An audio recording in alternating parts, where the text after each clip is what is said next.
achei tão confuso esse último capítulo do livro do Jung. Eu fui até a metade do capítulo sem entender se o negócio era bom ou era ruim. Só para você ter ideia da minha confusão, assim. E eu, infelizmente, não tive tempo de fazer uma segunda leitura ou de buscar uma literatura auxiliar. Aí eu falei, não, mas o Vitor vai me dar uma luz no sábado. Eu achei bem confuso. No final ali do capítulo, ele meio que faz uma meia-culpa falando da dificuldade de explicar esses processos, né?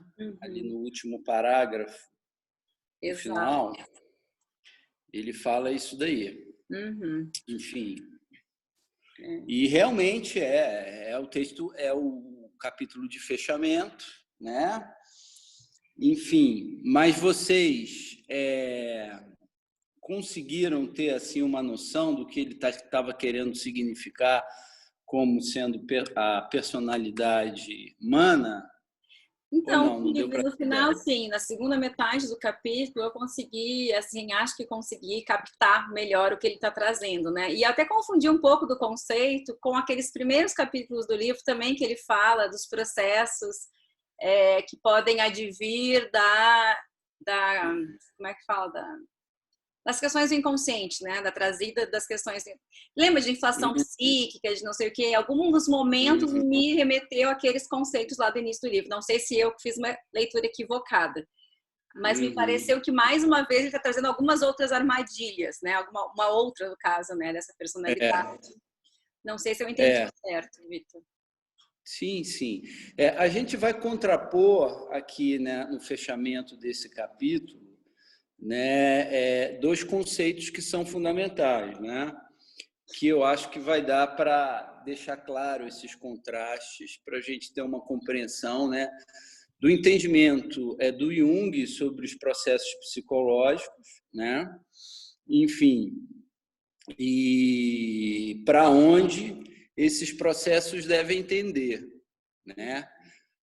Qual é a consumação? Porque, na verdade, a gente está nascendo psiquicamente, né? A gente ainda não nasceu. Né? Estamos numa espécie aí de embriogênese, né? Nascendo aos poucos para a consciência. Né? Aquilo que está... A Dani ingressou aí. Aquilo que está em potência, ou que pelo menos é potencial para todos nós, né, não é ainda um ato, né? Sim, exatamente. Então, realmente, enfim, a gente está a meio caminho de um processo, né? Uns mais conscientes, outros menos conscientes, outros vivendo sem ter a menor noção de nada disso, né? E vivendo e passando pela vida sem essa compreensão. A maioria, eu acho, né, Vitor? A grande maioria, né? Enfim, grande maioria sequer, né? Tá muito distante desse tipo de compreensão que o Jung está tentando trazer. Né? Bom, na verdade, para a gente não cair nas armadilhas, né, da prolixidade do Jung nesse último capítulo, né, eu acho que é possível a gente explicitar o pensamento dele, que ele deixa ainda de uma forma muito obscura nesse último capítulo, através de outras obras dele, né? Então, obras mais tardias, né, o pensamento do Jung vai ficando mais claro, ele vai tendo mais clareza daquilo que ele está investigando.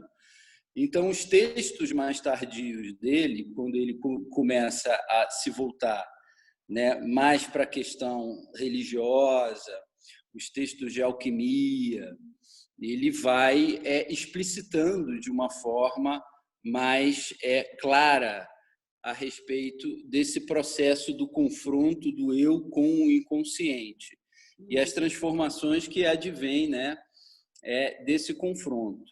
Sim. Mas os dois conceitos chaves para a gente poder colocar em contraste nessa reflexão, fechando o livro, é o conceito de complexo autônomo versus personalidade mana, né?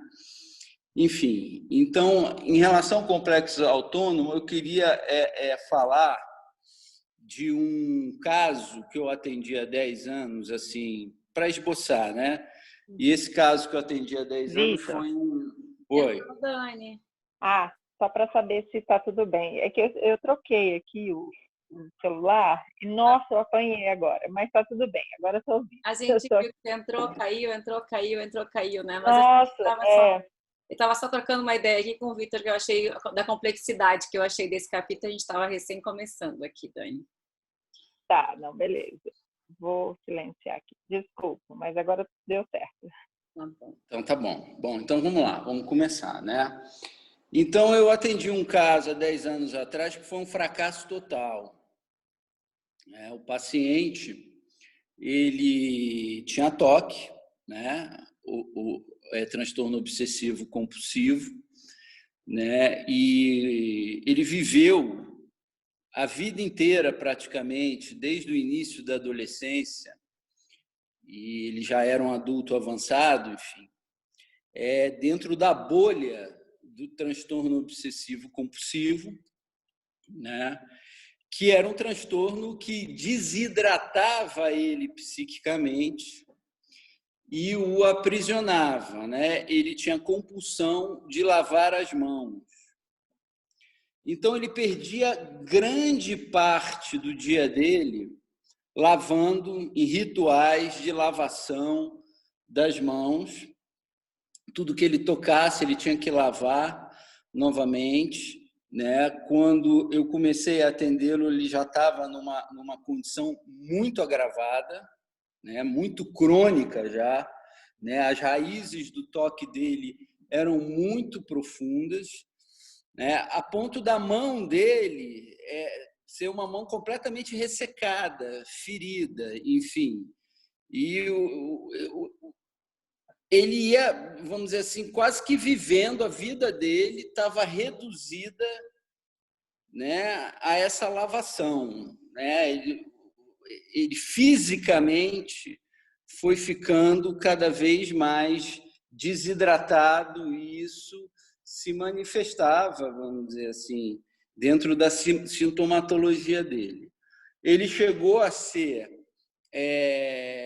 exposto a uma cirurgia cerebral, né, neurológica, para tentar desatar as obsessões dele, né, e nada adiantou, o fantasma continuou.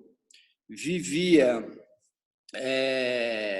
de licença no trabalho, porque já não era mais capaz de trabalhar, né, e tentando uma aposentadoria precoce, enfim. E aí a gente vê o que é um complexo autônomo.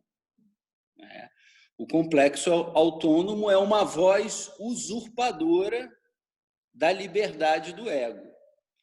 É uma voz que sequestrou ele nessas fantasias que iam se tornando cada vez mais emaranhadas e complexas, ele não conseguia sair disso. E, na verdade, essa é uma característica muito presente no paciente com TOC.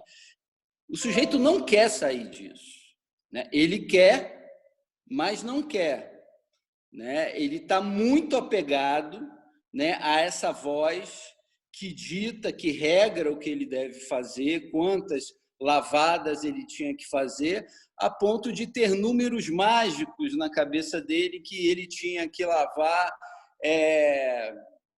75 vezes a mão num movimento específico. E se ele perdesse a contagem, ele tinha que começar tudo de novo. Então, um negócio dramático.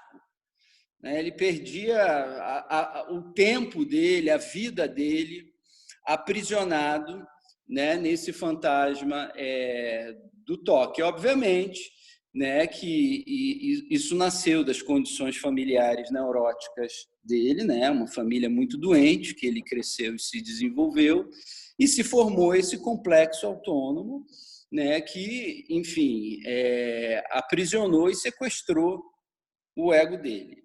Então, é um daqueles casos em psicoterapia em que a esperança, né, de libertação do paciente dos sintomas é muito baixa,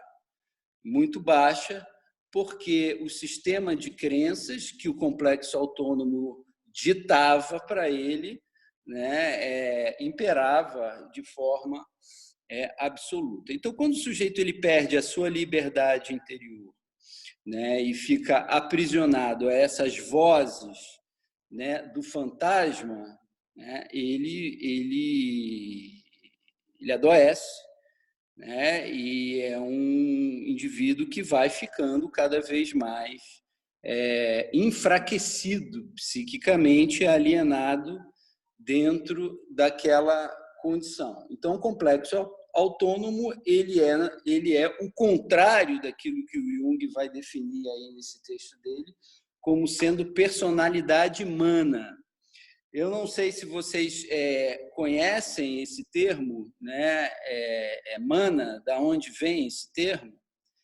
Esse termo vem da cultura polinésia, né? Então, ele é um termo polinésio, né? E é um conceito encontrado em diferentes tradições e culturas. Muda-se os nomes dentro dessas culturas, mas o conceito é basicamente o mesmo, né? Que significa emanação de força e virtude espiritual, né? Humana é algo que poderia ser classificado como sendo o numen. Não sei se vocês conhecem esse termo, é um termo que é muito usado por Jung ao longo da sua obra, que vem de luminoso, né? Que significa força e virtude espiritual. Então, enfim, a personalidade humana é aquela personalidade que já está tomando posse da sua vitalidade interior, que já está num grau de integração, né, em que humana, né, o numen, né, se estabelece. É muito interessante que a palavra mana tem muito a ver com o maná dos judeus, quando os judeus andavam pelo deserto, no seu processo de êxodo, né, saindo da escravidão no Egito. Essa história ela é real, mas ela, ao mesmo tempo, é polissêmica, é muito simbólica, né, a história dos judeus, né? E o maná, né, era o alimento deles na caminhada do deserto, que era o pão que chovia do céu, né, no processo místico aí de libertação dos judeus, né? Então, maná, mana, numen, é a mesma coisa. Na cultura chinesa, a gente vai encontrar o termo elixir da vida, né, que é um termo muito próprio do taoísmo, né, e que na tradição cristã a gente pode chamar de Espírito Santo. Bom, Vitor, então, na verdade, sim. Vitor, a Vivi fez uma pergunta aqui no chat, perguntando o que faz com que um complexo desse, complexo autônomo, eu entendi, né, ganhe vida e domine o ego. Os apegos, né? Ou seja, quando o homem ele está extremamente apegado ao seu imaginário, quando ele não consegue mais se diferenciar das suas fantasias e os seus pensamentos se tornam a norma e o próprio tecido da realidade, né? Por esse apego a determinadas ideias que são imperativas e que são muito privadas a ele, né, ele acaba por desenvolver um complexo autônomo, né? No caso do paciente em questão, esse complexo ele foi se formando aos poucos a partir de uma situação de desamparo familiar que ele experimentou e de um contexto familiar extremamente crítico em que ele precisava estar permanentemente asseado, limpo, puro, né, para poder sobreviver dentro do puritanismo daquela família. Então, tudo isso cria uma narrativa e o inconsciente ele vai obviamente, associando esses significados, né? E o sujeito vai se emaranhando, né? Nessa teia de significados, ele vai ficando preso a isso daí, né? Quando o complexo se torna muito operante, quando o sujeito dá voz ao complexo, o complexo passa a falar sozinho. É a voz de comando, né? E o ego do indivíduo, na verdade, é o escravo dessa voz. Ele obedece o que a voz diz por medo de ser amaldiçoado, né? Se não obedecer essa voz absolutamente racional, que tem um poder imperativo sobre ele e que não adianta racionalizar. Não adianta buscar. O indivíduo não aceita, né? Um indivíduo tomado pelo complexo, ele precisa ser libertado emocionalmente, ele precisa regredir as suas dores mais profundas. Obviamente que esse complexo ele vai nascendo, né, daquilo que eu chamo de os núcleos de vulnerabilidade do indivíduo, né, que são os 3 núcleos de vulnerabilidade, né? O núcleo do medo, cujo tema fundamental é o desamparo e o abandono, né? O sujeito se sente ameaçado na ordem do acolhimento e do amor. Então, o desamparo é um medo muito profundo na humanidade, portanto, é um núcleo ali poderoso de onde os complexos nascem, né, de uma forma imaginária. É o núcleo da culpa, que está relacionado, está ali na vizinhança do núcleo do medo, né? E o sujeito, ele vamos dizer assim, ele cede, né, a culpa para aplacar o medo, e o núcleo dos desejos, que vem como uma tentativa de alívio imediato para isso daí. Mas isso tudo cria um tecido imaginário em que o sujeito fica preso. Ele está preso na teia mental, ele não consegue tomar posse da sua mente, mas ele está possuído por ideias obsessivas que levam ele para comportamentos compulsivos. Então, esse é o drama do toque, que é um transtorno de ansiedade, né, que lá no fundo, nas raízes do ser, surge dessa questão fundamental do desamparo. Essa questão do desamparo, ela é uma questão de fonte, é a fonte da onde nasce toda a gama de psicopatologias do indivíduo. Ok? Bom, então, voltando à questão da personalidade Numi, a personalidade Numi é uma personalidade plenipotente, cheia de vida, né? E na filosofia chinesa antiga, eu tinha falado a respeito da busca pelo elixir da vida, que é a busca pela integração do indivíduo, né? Então, tem alguns princípios dentro do taoísmo, que é a mística da autonomia, né? Os chamados princípios ascéticos, né? A palavra ascese, né? Que significa subida, né? A ascensão da consciência. São disciplinas, são exercícios em que o homem procura a sua libertação interior, né? E dentro da filosofia taoísta estava ali presente a mística da autonomia, né? As receitas de longevidade e de santidade, um quietismo naturalista, ou seja, o sujeito ele procurava as condições propícias de libertação interior de tudo que o prendia do lado de fora, né? E o resultado disso seria um homem radicalmente, plenamente livre, que dentro da tradição chinesa é caracterizado como o santo, que é um indivíduo dotado de um poder livre, que é um indivíduo incondicionado e que precisa alcançar essa forma atlética na sua plena liberdade, né? Então, a personalidade humana ela começa a se desenvolver à medida em que o homem começa a se desprender cada vez mais, né, das suas exigências imaginárias. Ele vai se tornando um ser conectado à medida em que ele se desapega das suas ideias. E aí há uma tese para isso, em todas as tradições e culturas, a gente vê princípios norteadores disso daí.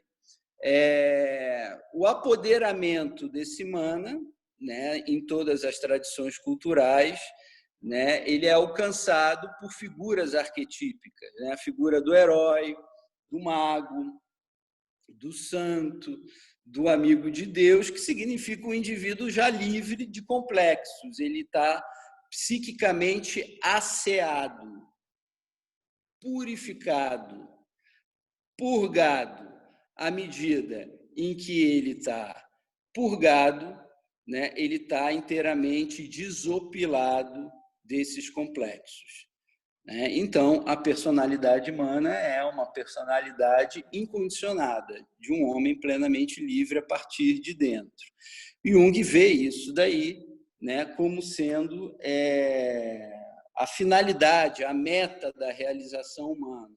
Um homem plenamente livre e não mais preso aos seus apegos imaginários, né? Bom, nesse processo, há sempre um perigo. Em todo processo de ascensão ou elevação da consciência, há o perigo da inflação. O Jung diz aí nesse texto, o eu não deve apropriar-se de algo que não lhe pertence. Ou seja, humana não pertence ao ego. O ego deve se ligar à humana, o princípio vitalizante que está no ser, mas ele não é humano. Então, o perigo da inflação é quando o indivíduo ele começa a se confundir com esse poder superior que pode, deve e quer ser comunicado ao homem, né? É o princípio da sabedoria. Quando o homem se torna sábio, ele se torna livre. Mas até alcançar essa liberdade incondicionada, ele corre sempre o perigo de se identificar com as posses que ele vai tomando, ou seja, com a potência que ele vai atualizando dentro de si ao longo do caminho, e se identificando com essas potências, ele cai na inflação, né? Enfim. E aí há uma simbologia de passagem para a personalidade humana, né, que são os rituais de iniciação presentes em todas as culturas, né? E nesses rituais, invariavelmente, um homem deve realizar um sacrifício. Então, voltando ao caso desse paciente, né, enfim, com um toque muito afetado, ele não era capaz, ou ele não tinha aquela coragem necessária, aquela atitude interna de dizer não para essas vozes nas quais ele estava completamente sugestionado. Então, à medida em que ele obedecia, né, à ditadura do imaginário, ele ia ficando cada vez mais apegado a ela, né? Cada vez mais envolvido por ela. A coisa ia tomando cada vez mais conta dele, né? Então, um outro exemplo, por exemplo, de um complexo autônomo. O fato de eu entrar num elevador e entrar em pânico.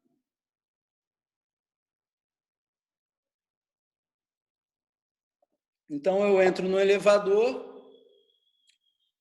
e entro em pânico, tenho a sensação de que vou morrer, perder os meus sentidos, e há todas aquelas reações psicofisiológicas colaterais que surgem com grande desconforto dentro de mim.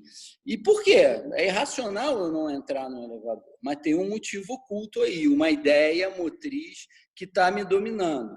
Quando eu era uma criança de 5 anos de idade, o meu pai me castigou, né, num castigo desproporcional à minha ação, né, me trancando num armário escuro um dia inteiro. Bom, aquela situação de angústia produziu dentro de mim uma representação muito poderosa.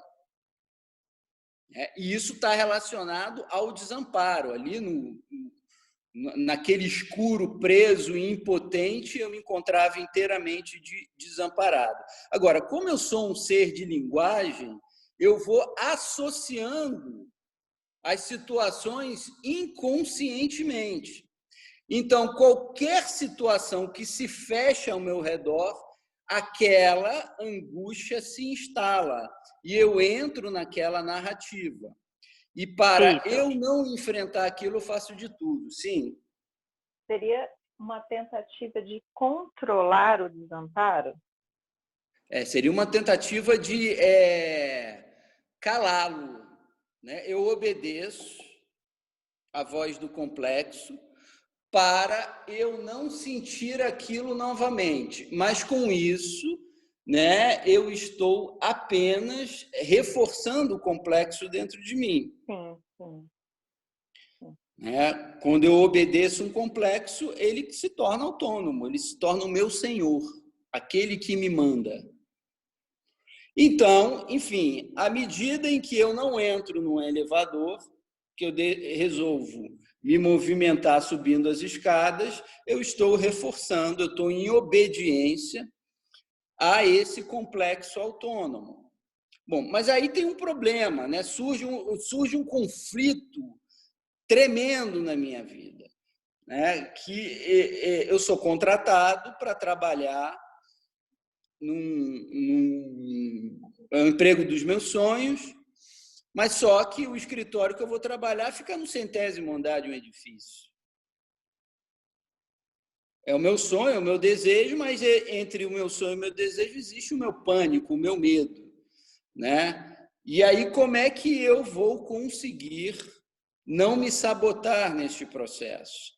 Eu vou ter que ter coragem, eu vou ter que enfrentar o meu medo, eu vou ter que fazer esse sacrifício em direção a esse desamparo. Eu vou ter que voltar a sentir aquilo, acolher aquilo dentro de mim, e ao fazer aquilo, eu vou me libertando daquele tecido imaginário e vou conseguindo me inserir na realidade.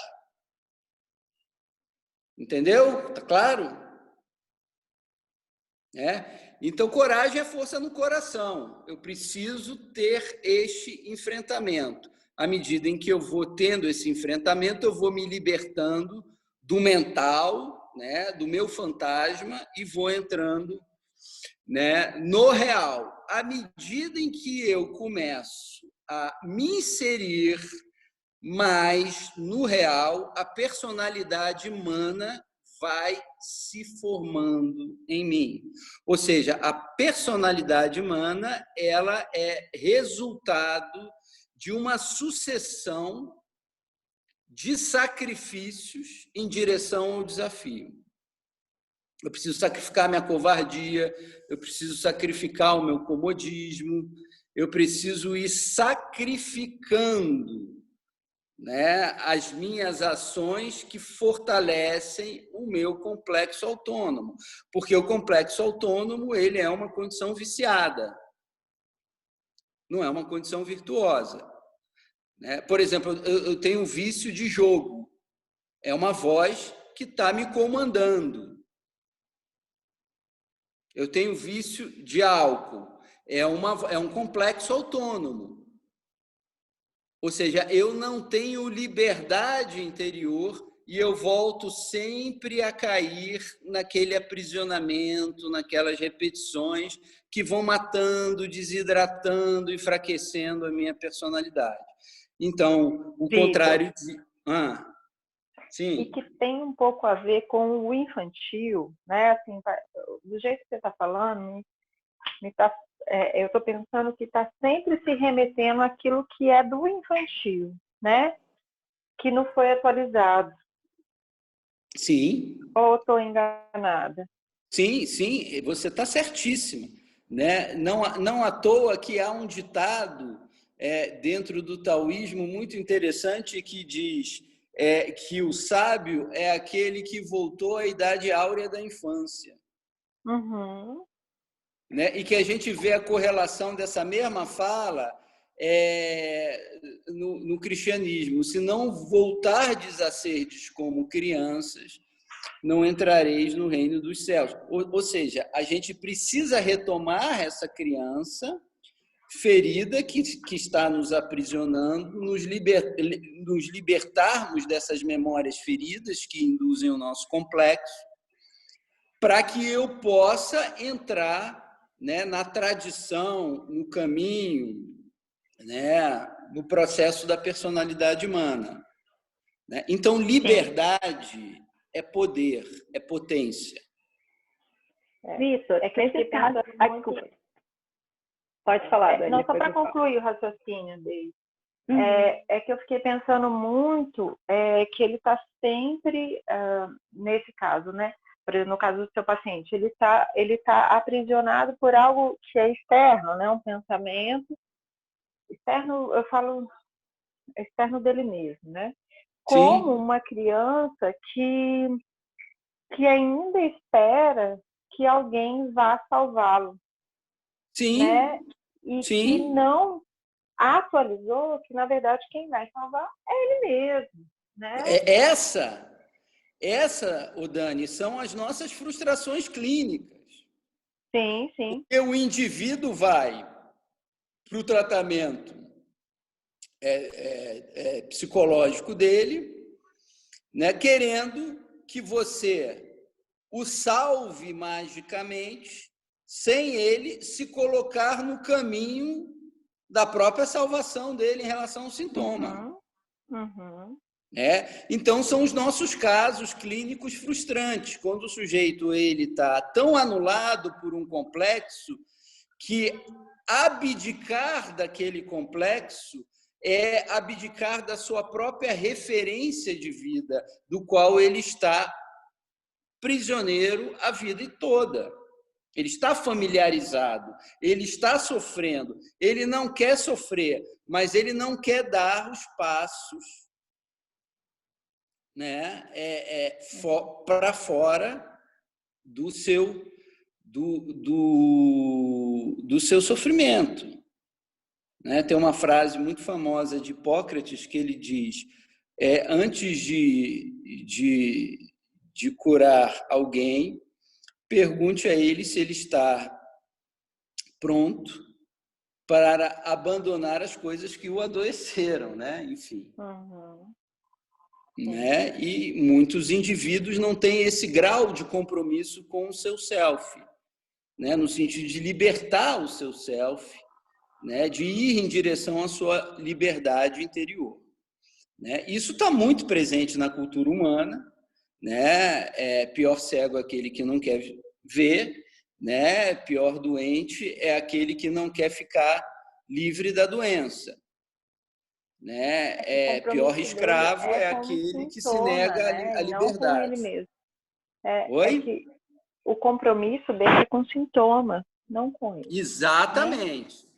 Exatamente. O compromisso dele é com o sintoma. Então, essa coragem, essa força no coração, ela falha numa imensa quantidade de indivíduos.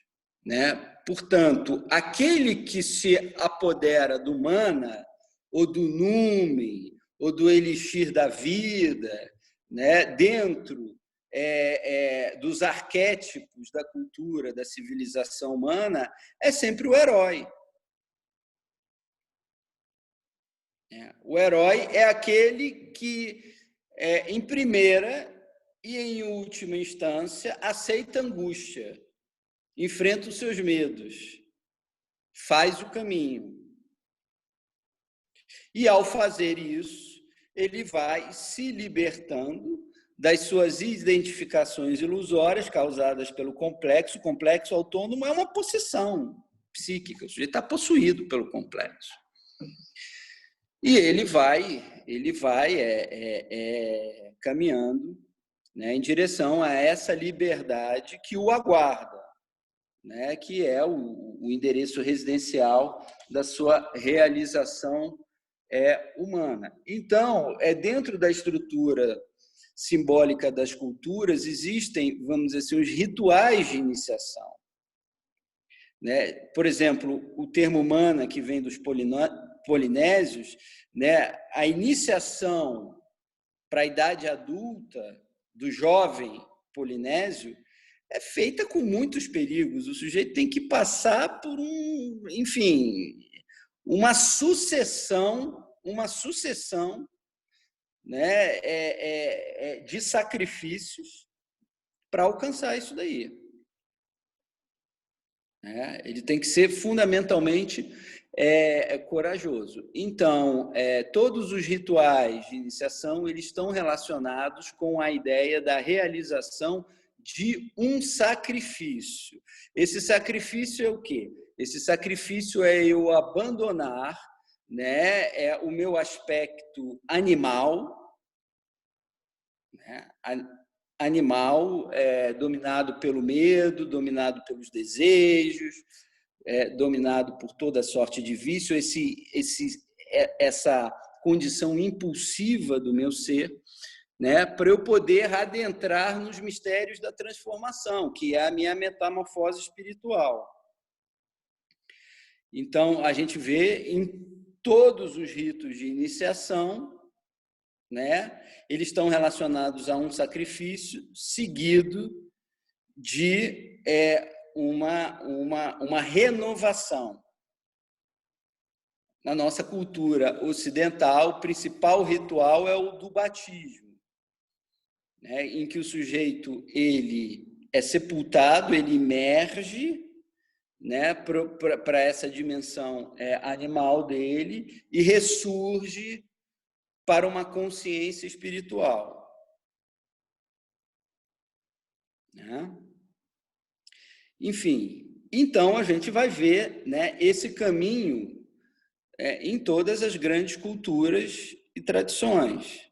Né? No budismo, por exemplo, né, os votos ascéticos lá do Buda, do Siddhartha, né, em que ele largou o mundo inteiro dele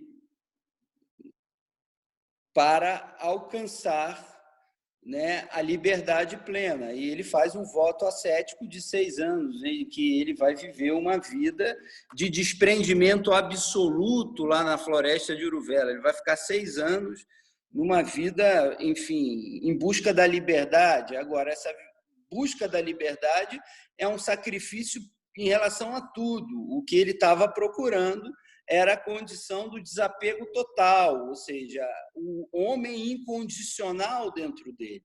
Quando não há mais vozes externas que me aprisionam, né, eu me encontro inteiramente livre. Esse é o caminho do herói. Então, o Buda fez esse sacrifício ascético. Ok? E aí, depois, ele conquistou a personalidade humana. Enfim, ele voltou com o poder desse ascetismo. E nessa nova condição, nesse novo revestimento psíquico, né, ele foi capaz de criar todo o movimento ali que ele criou. Enfim, uma outra personalidade humana presente na história, Sócrates.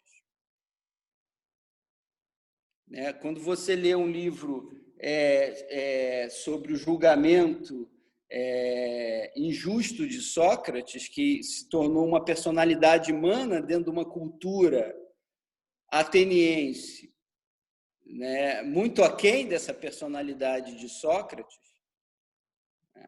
ele vai ser morto, e ele sabe que ele vai ser morto. E aquele texto, Apologia a Sócrates, é lindíssimo, porque ele esclarece todo o processo de julgamento, ele faz a sua própria defesa, né? E ele, naquele contexto, ele realiza a sua superioridade plena e livre em relação àqueles indivíduos que o estavam julgando, e que, contudo, os indivíduos que o julgavam eram seres que estavam aprisionados. E ele morre sorrindo, porque ele já está pronto, ele já não está mais identificado com isso, né? Enfim, então a gente vai vendo que personagens reais, históricos, alcançam essa condição, né? Essa condição superior, né? Enfim, no cristianismo, por exemplo, né? Todo o desenvolvimento arquetípico da personalidade humana se condensa e se realiza na figura do Cristo, e aí para além das mitologias e religiões comparadas, porque aquilo que aconteceu com Sócrates num nível menor, aconteceu com Cristo num nível muito maior, né? E aí está, né, o que o Jung vai trabalhar na sequência de textos dele, né, nos textos mais tardios, em que ele vai psicologizar o chamado drama da redenção. Esse drama da redenção, ele é uma cristogênese, ou seja, esse ego precisa se revestir do Cristo, desse mana, né? E isso vai se realizar através do sacrifício. E o sacrifício, no caso específico do Cristo, é a cruz, que é a solução de todas as contradições humanas, né? Onde o ego é ali suspenso e sacrificado, para que o homem, não mais preso ao ego e seus complexos autônomos, né, ele possa viver uma vida para além dessas limitações que ele se apequenou pelos seus apegos, né? Então, qual é o sentido da história? E o Jung reconhece isso, né, com outros pensamentos. Só que ele está, vamos dizer assim, como uma semente que não brota, né? Ele está sendo soterrado pelas minhas fantasias psíquicas, pelos meus fantasmas, pelos meus apegos. E para essa semente se manifestar para o meu ser, eu tenho que entrar no caminho do batismo, que é o caminho do sacrifício, e a vida toda é essa luta daí, né? Da gente tentando se aproximar do self que está em nós, né? E se distanciar cada vez mais dos complexos autônomos, né? Então, dentro do pensamento do Jung, o Cristo é a manifestação histórica do si mesmo. Ok? Tem uma passagem aqui, uma nota de rodapé que eu achei interessante, nesse último capítulo. É a nota de rodapé, se não me engano, a mais extensa. Deixa eu ver se eu acho aqui. Está aqui.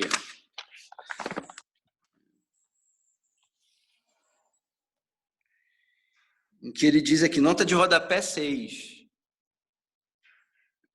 Afirmar que Deus é absoluto significa situá-lo fora de qualquer conexão com os homens. O homem não pode atuar sobre ele, nem ele, ou seja, o homem não pode atuar sobre Deus, nem Deus pode atuar sobre o homem. Tal Deus seria desprovido de importância para o homem, porque ele é um absoluto distante, inatingível, né, em que nunca eu vou entrar em relação. Incomunicável. Para ser franco, só se pode falar de um Deus que se relacione com os homens como estes com aquele. A concepção cristã de Deus como Pai que está no céu exprime de forma estranha a relatividade de Deus. E é estranho mesmo. deixando de lado o fato de que o homem, diante de Deus, é mais inoperante do que uma formiga em relação ao acervo do Museu Britânico, podemos explicar esse impulso de declarar Deus absoluto como o temor de que pudesse tornar-se psicológico. Ou seja, ele nunca vai entrar em relação comigo diante, vamos dizer assim, dessa distância. É um mistério que, enfim, inacessível, no qual eu não devo nem me ocupar com isso. Deixando de lado o fato de que é um Deus absoluto, nada tem a ver conosco. Enquanto um Deus psicológico seria real para nós. Poderia alcançar o homem. A igreja parece ser um instrumento mágico para proteger o homem de uma tal eventualidade. Pois, como está escrito, é terrível cair nas mãos do Deus vivo. Né? Então, essa noção que ele está chamando a atenção é que, enfim, é um princípio, é uma ideia, né? É uma força motriz na qual eu devo entrar em relação a partir da minha humanidade, guardada as devidas desproporções. O que o Jung está falando nessa nota de rodapé é um termo que já aparecia na teologia judaica do Deus em nós, do Deus conosco, porque, na verdade, Deus, né, esse princípio da vida, que, vamos dizer assim, me desafia de dentro, né, quer ser participado na minha vida psíquica. Então, é esse Deus psicológico que Jung está falando que é o importante. E ele se coloca sob a ação dos homens. E isso acontece de uma forma muito adensada, muito intensa, né? Isso vai se adensando ao longo da história da civilização humana, os símbolos vão se formando, eles vão emergindo, esse processo vai se tornando cada vez mais característico, porque ele é o telos, né? A finalidade do homem em direção a essa meta, mas isso vai chegar a uma dimensão plena na manifestação, né, desse personagem histórico aí, absolutamente misterioso, que é o Cristo, enfim, em que exprime o quê? O que ele exprime? Ele exprime que o processo, né, de deificação do homem, né, é operado pelo ultraje divino que Deus sofre pelo homem. Ou seja, Deus é degradado pela ação humana e é isso que aparece ali naquilo que vai ser chamado de o escândalo da cruz, né? E que um grande filósofo cartaginês chamado Tertuliano vai chamar creio porque é absurdo. Isso é absurdo demais, por isso que eu creio. Não dava para quê se não fosse tão absurdo, enfim. Né? Então, vamos dizer assim, Deus se colocando sob a ação dos homens de forma radical, deixando violentar-se. Então, isso é uma novidade. Isso não tinha acontecido antes em nenhuma outra cultura mitológica, religiosa. Isso vai acontecer apenas dentro da tradição judaica há 2000 anos atrás. Tá claro, gente? Alguém quer comentar alguma coisa? Não, Vitor, acho que você deveria reescrever os livros do Jung. Você deveria reescrever com uma linguagem Mas você sabe que esse livro, O Eu Inconsciente, que é um livro jovem dele, né? O pensamento dele ele ainda estava num nível muito intuitivo quando ele escreveu esse livro, da sua intuição pessoal, porque o Jung foi uma pessoa que viveu muitos conflitos religiosos, né? Mais diferente de Freud, ele avançou nesse conflito, né? Ele não negou. Então, ele tinha dificuldades, por exemplo, porque ele foi criado por um pai protestante, vocês sabem disso, né? E o pai dele era uma figura que era o avesso da personalidade humana, era uma figura desidratada, era uma figura falseada. O pai do Jung era um falso self. Então, ele teve uma percepção, né, da religião inicialmente pela figura do pai, e depois ele vai encontrando e se desprendendo disso daí para encontrar sua autenticidade religiosa na própria obra dele, nos textos mais tardios, e ele realmente vai trabalhando em cima dessa questão recorrentemente. O livro dele, que é um dos maiores livros dele, Psicologia e Alquimia, é o tempo todo sobre isso daí, ele está falando sobre esse processo o tempo todo, né? Enfim. A Vivi escreveu aqui que está muito bom, que ela está atenta, escreveu no chat, Rita. Me chamou a atenção, Rita, tem umas 2 semanas que eu estou para te escrever, para te pedir uma... Eu tenho sentido muita vontade, necessidade, não sei, de ler mais sobre o taoísmo. Porque, assim, em várias passagens que eu leio, em alguns outros livros, me chama muito a atenção, né? Assim, a filosofia taoísta e tal. E eu estou para te pedir, agora você começou hoje falando da filosofia taoísta. Eu falei, gente, isso é sincronicidade, como diria o Jung, né? Tem um livro do Jung que se chama O Segredo da Flor de Ouro. Um livro de vida chinês, que é a reflexão do Jung sobre o taoísmo. E tem um livro, né?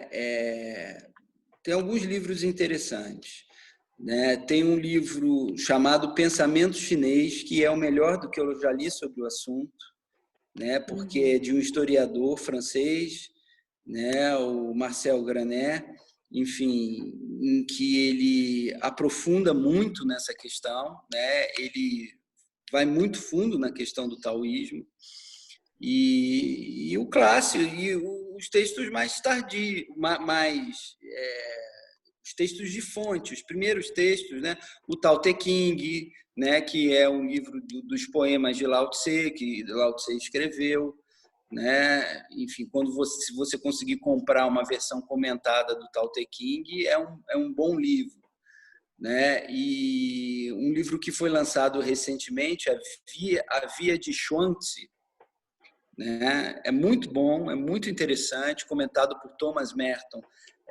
Então, esses textos falam dessa filosofia, que foi uma filosofia maravilhosa, né? Enfim, impressionantemente rica, bela, de uma sabedoria extremamente sutil, né? De uma psicologia incomparavelmente mais elevada do que os nossos sistemas psicológicos atuais, né?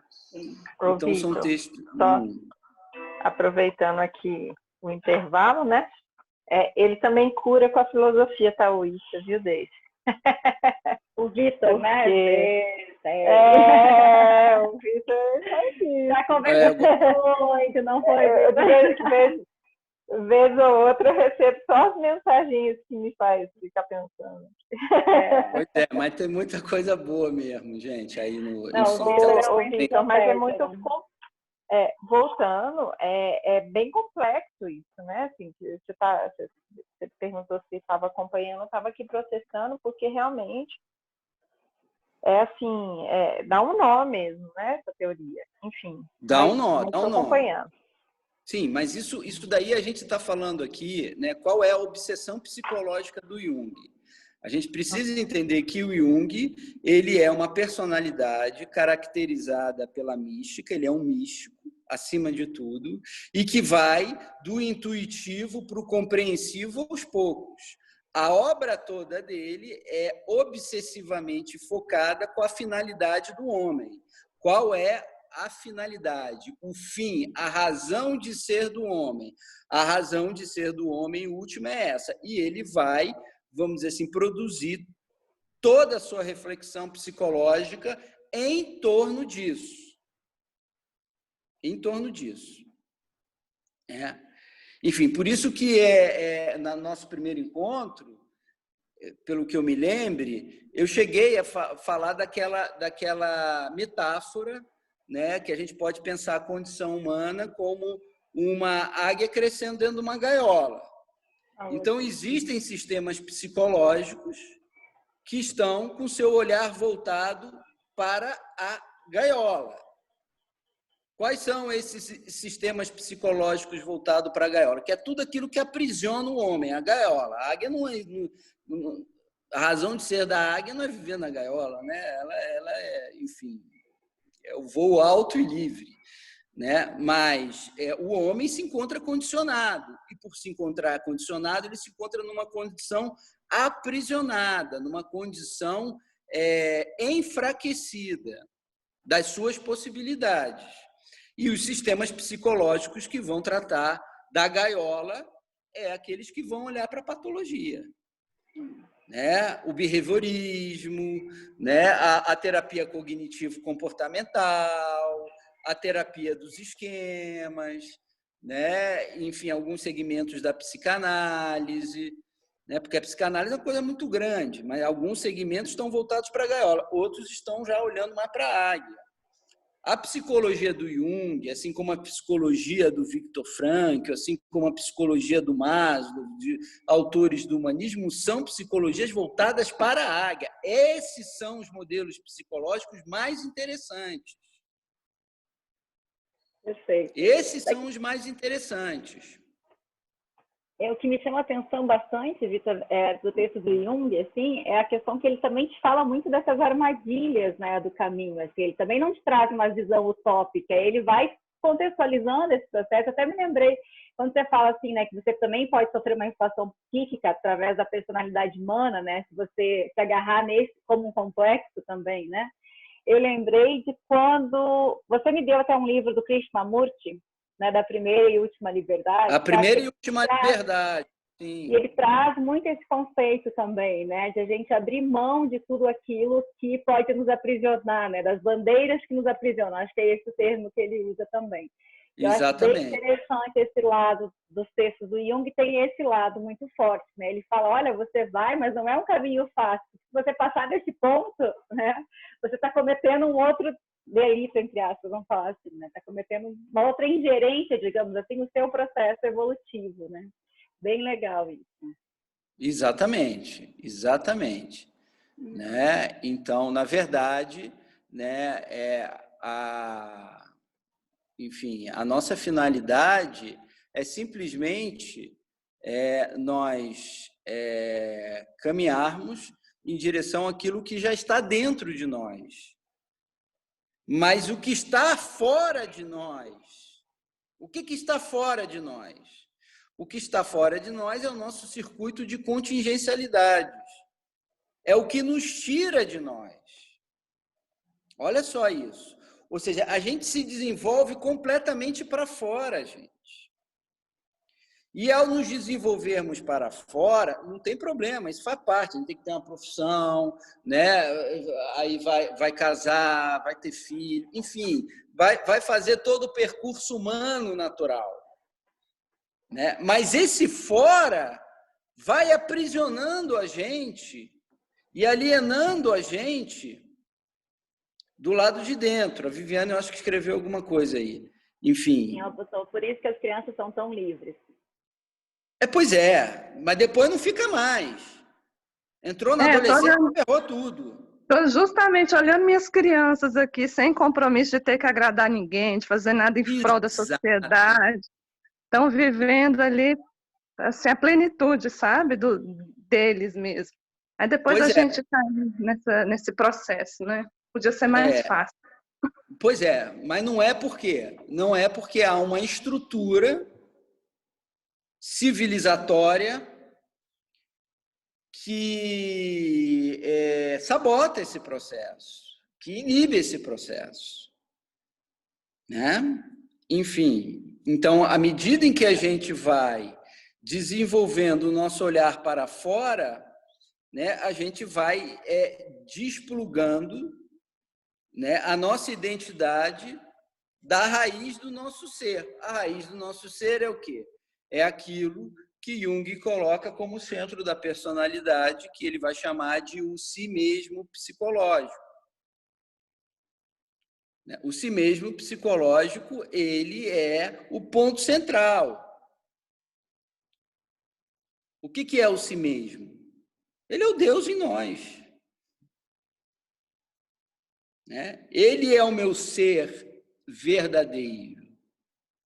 Ele é o meu ser, é aquilo que Santo Agostinho chamava o mais íntimo de mim, o mais íntimo do meu próprio íntimo. À medida em que a minha consciência se abre e desperta para a comunicação do verdadeiro ser, né? Obviamente que o processo de libertação de todos os complexos, que são os elementos condicionantes da minha personalidade que me diminuem e me fazem sofrer, vão sendo desatados. Né? Então, diz assim o Jung, né? O si mesmo está para o eu como o sol está para a terra. Né?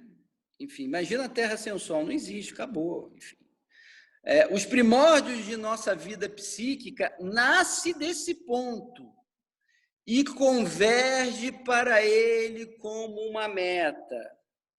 Ele é o alfa e o ômega. Né? Enfim. E aí ele continua. A humanidade, em sua essência, continua em um estado infantil, psicologicamente falando. A grande maioria necessita da lei. A lei é sintoma da falta de consciência do homem. Ele precisa de normas externas para imperarem sobre ele, devido ao seu contexto de inconsciência. Aliás, tem uma frase que eu acho linda, do Lao Tse, que ele diz o seguinte: quando o homem perdeu a consciência, nasceu a lei. A perda da consciência exige uma lei que medie as relações, porque o homem se encontra num estado aquém de si mesmo, de um condicionamento animal. E nesse texto, né, o Jung diz, né, ele cita que a superação paulina da lei, tem uma passagem que ele fala, a superação paulina da lei. Né? Poucos estão aptos para isso. Né? Por que a superação paulina da lei? Porque tem um texto, né, escrito por São Paulo aos Gálatas, né, a comunidade da Galácia, na Ásia, né, em que toda a reflexão de São Paulo é em torno da lei. A lei é um fator de aprisionamento da consciência. O homem precisa se libertar da lei e se inscrever na lei da caridade de Cristo. Ou seja, ele precisa sair da ordem da lei que escraviza e entrar na ordem do amor que expande, que vitaliza, que dá humana. Então, o Jung reconhece isso, ele já está reconhecendo isso nesse texto. Esse é o caminho do desenvolvimento do homem. Né? Então, si mesmo, ele reconhece. Né? É aquela finalidade humana, pouco a pouco, alcançada através de muitos esforços de desapego. Né? Isso é a access. Espera aí, deixa eu botar só minha bateria aqui que está acabando, tá?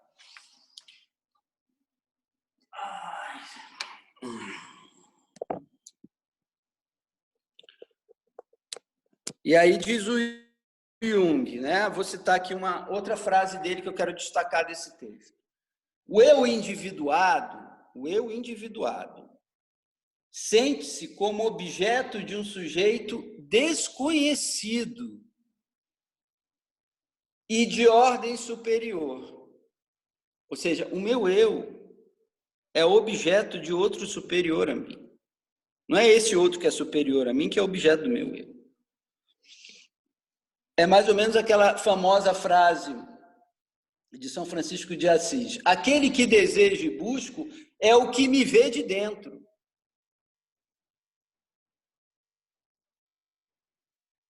Então, Jung reconhece, né? Deus, ele é real e ele é uma força psicológica que não pode ser encontrada na pesquisa da natureza. Ele não, em última instância, ele não vai ser encontrado aí na pesquisa da astrofísica, né? Ele vai ser encontrado na profundidade da psique humana. Ele está lá, né? Ele está em mim como ele está em tudo, né? Enfim. Ok? Agora, existe uma questão que é muito delicada também, que é a questão do panteísmo, que não tem nada a ver com a personalidade humana, né? O panteísmo é uma concepção mística falsificada. O que é o panteísmo? Eu sou uma gotinha que vou me dissolver no oceano. Tudo é Deus, né? Então, não é nada disso. O homem, ele não se dilui, ele não é fagocitado por Deus. Assim como o ego não é fagocitado pelo si mesmo. Mas é o ego que vai participar da sua posição inexpugnável, da sua condição elevada. Então não existe, porque isso é morte. Não, eu vou me diluir ali no todo, perdi minha identidade, não sei o quê. Não, você vai, vamos dizer assim, ampliar a sua identidade. Esse é o valor da existência humana. É o homem ser um ser participativo da vida em sua última instância. Então, a nossa natureza psicológica, ela está destinada a esse negócio. Agora, se vai realizar ou não é outra coisa, né? Enfim, a gente vive um processo, obviamente, como tudo no universo material, é um processo de seleção, enfim. À medida em que eu me abro para esse processo, né, e que ele se torna um elemento central para a minha consciência, o meu ponto central, né, já não são mais os meus desejos, o ponto central já não são os meus medos, o ponto central já não é mais a minha culpa, né, que faz parte da personalidade cheia de complexos, que é a personalidade neurótica, mas o meu ponto central é o si mesmo. É aquele ser que me sustenta no ser. Tem uma passagem que eu separei para vocês, que é o momento dessa descoberta, que é um livro lindíssimo, mas lindíssimo, esse é um dos livros mais lindos que eu já li na minha vida. Porque o escritor, ele é extremamente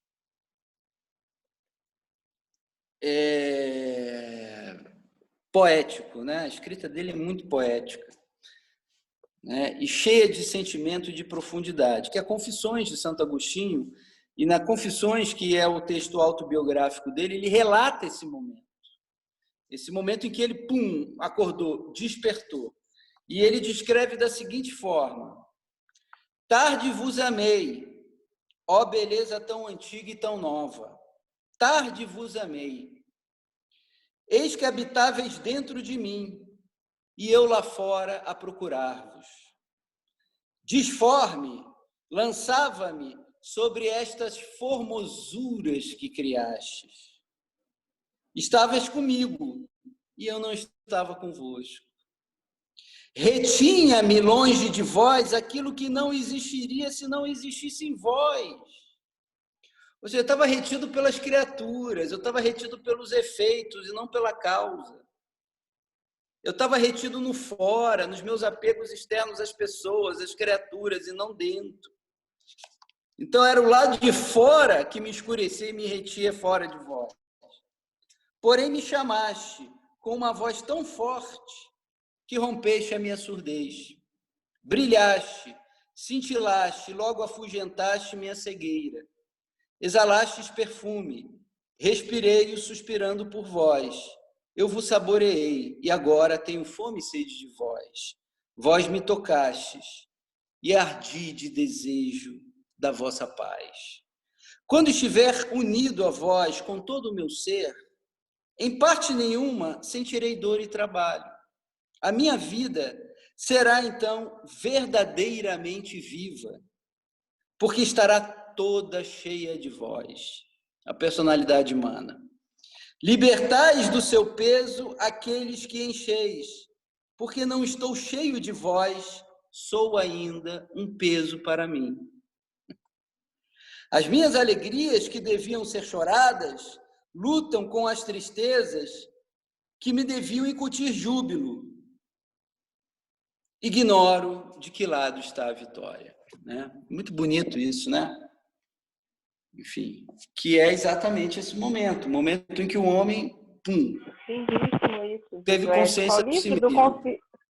Confissões de Santo Agostinho? Confissões de Santo Agostinho, é belíssimo. Esse livro é do início ao fim. Nossa, lindíssimo. Oi? Lindíssimo. Lindíssimo, esse livro é lindíssimo, né? Enfim, aí você vê que o Santo Agostinho foi uma personalidade humana, porque ele escreveu isso no século IV. No século IV. Aqui, esse daqui, né, dessa edição da Voz é apenas a 13ª edição. Enfim, o cara falou no século IV e o cara está iluminando minha mente aqui hoje. Isso é poder. Se você quiser pensar uma personalidade que chegou humana, que tem poder, está aqui, ó, tá? Desde o século IV, continua entre nós falando, iluminando mentes, enfim, né? Então ele chegou nesse mana aí, né? Bom, último parágrafo, né?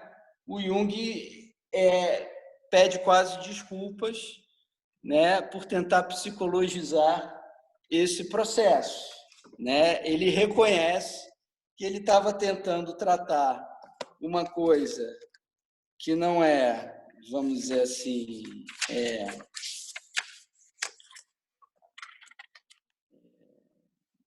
não é simples. Ele fala: sei perfeitamente que este ensaio exigiu do leitor um esforço de compreensão algo incomum. Por meu lado, esforcei-me de todos os modos possíveis no sentido de aplanar a via da compreensão. Coitado. Não consegui, entretanto, remover as grandes dificuldades representadas pelo fato de que as experiências básicas que fundamentam minhas discussões são desconhecidas pela maioria das pessoas, parecendo-lhes extravagantes. Não espero, pois, que os leitores sigam todas as conclusões apresentadas. Enfim, ele reconhece, né, que ele está tentando tratar psicologicamente da função transcendente do homem. Né? E assim ele termina esse livro, ele termina o eu inconsciente apontando para a função transcendente.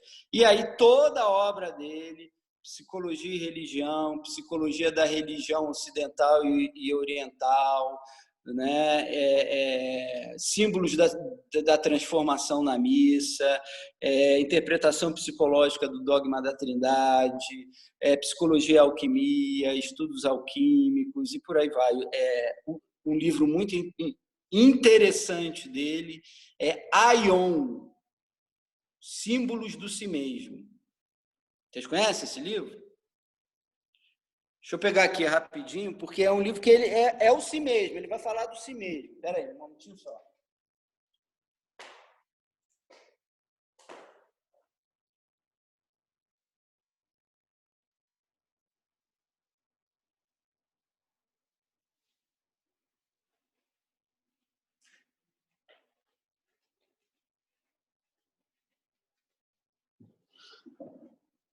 Aqui, gente, é Aion, Estudos sobre o Simbolismo do Si Mesmo.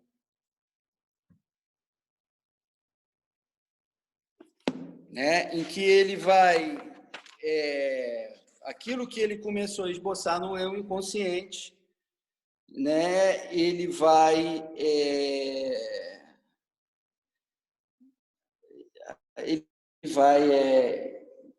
enfim, extrapolar, né? Extrapolar bastante, né?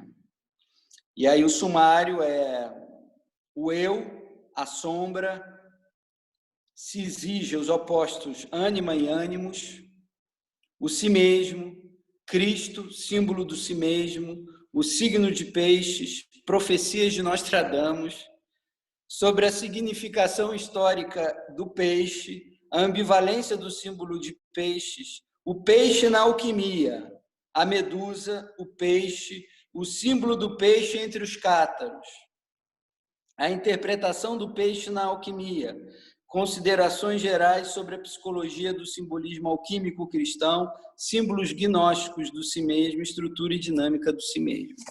Aí é um estudo só do si mesmo, que é onde ele termina o eu inconsciente, porque no fundo do inconsciente, né, no fundo, passando por todos esses complexos, a ânima, o ânimos, a sombra, a persona são complexos, o homem vai chegar ali no si mesmo, que é a sua verdadeira identidade, né, à medida em que esses véus vão sendo rasgados. Né? Então, essa é uma psicologia profunda. A psicologia do Jung é uma psicologia profunda. Né? Enfim. Pois é isso. Terminamos aí o livro, ainda bem, né? Ainda bem, isso arrasou, né, Vitor? Isso que ele é meio pequeno, né? Mas como ele é meio circular, assim, a gente acaba cansando da leitura. Agora o Viktor Frankl é um texto muito mais, com uma linguagem muito mais acessível, né? O pensamento psicológico do Viktor Frankl é muito nobre, é muito elevado. Eu acho que a gente vai aproveitar bastante esse livro, eu ainda não li. Né? Eu li a introdução, né? A gente vai ler ele juntos mesmo, enfim. Né? Já caminhei. Eu comprei ele na Amazon aquele dia que eu tinha comprado o livro errado. Mas, enfim, vou ficar com Deus. É um texto que traz muitas implicações práticas para a clínica do dia a dia. Né? Esse texto que a gente terminou, esse livro, é um livro de psicologia profunda, mas é muito, vamos dizer assim, fora, né? Muito abstrato. Né? Enfim, agora, o do Viktor Frankl é um livro mais com um sentido pragmático e eu acho que vai ser muito bom. O que eu vou fazer, eu vou abrir outro grupo, tá, gente? Tá? Com a fotinha do livro lá, enfim, e aí eu vou fazer uma limpeza, tá? Manter as pessoas mais participativas, né? Que realmente querem se aprofundar na literatura psicológica, né? E vou eliminar algumas presenças ausentes, tá bom? Tá. Vitor, eu posso convidar uma colega? Pode convidar quem quiser, gente. Quem quiser pode convidar. Tá, beleza. Então, tá bom. Tá bom? Certo. Então tá bom, gente. Muito obrigada por essa partilha, pelo teu tempo aí com a gente. Eu fico babando, né? Eu passo a aula inteira assim, né? Que bom, que bom. Que bom. O próximo, quando a gente vai abrir o próximo livro, eu vou me manter. Eu vi que em alguns encontros a gente vai poder explorar mais de um capítulo, porque são capítulos menores, mas no próximo eu acho que é mais a introdução, tá bom? Então, bom final de semana, bom descanso. A gente se vê daqui a um mês, tá bom? Obrigada, viu? Obrigada, é muito bom. Valeu. Tchau, tchau.